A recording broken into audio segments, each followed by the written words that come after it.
DJ मिठू।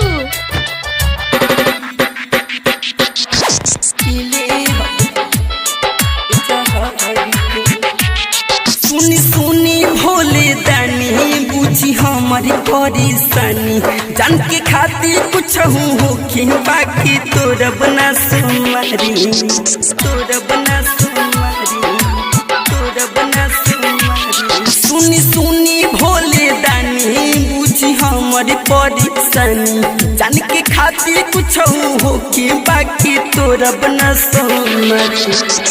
फूल पाने अछत जली लेके आईनी घर से फूल पाने अछत जली लेके आईनी घर से बाबा शादी मोरी करा दो ना लभर से न त पानी जस पीले हम जहर के बाबा शादी मोरी करा दो ना लभर से हो न त पानी समझी पीले हम जहार के।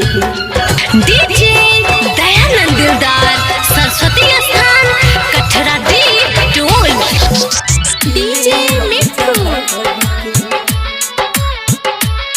पापा शादी मोरी करा दो ना लभर से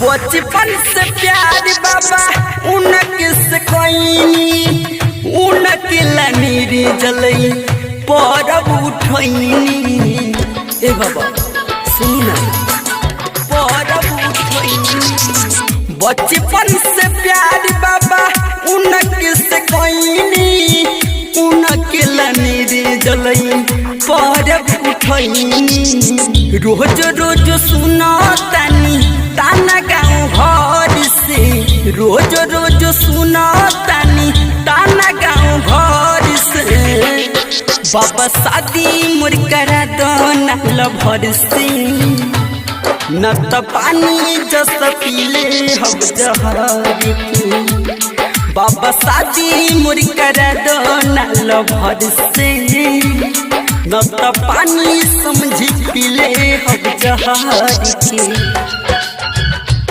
डीजे दयानंद दिलदार सरस्वती स्थान कठरा दीप टोल। डीजे मिठू।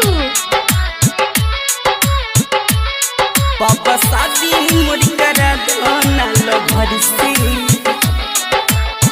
कुमार के न भूलब जबले देहिया में सास बा घर मम्मी पापा करते दूसरी तलाश बा हे बाबा क्या कर दूसरी तलाश बा आशीष के न भूलब जबले देहिया में सास बा घर मम्मी पापा करत दूसरी तलाश बा याद अजय दिल में बसल महर से याद अजय दिल में बसल महर से बाबा शादी मोर करा दो ना लभर से न त पानी जस पीले हम जहर के बाबा शादी मोर करा दो ना लभर से न त पानी जस पीले हम जहर के।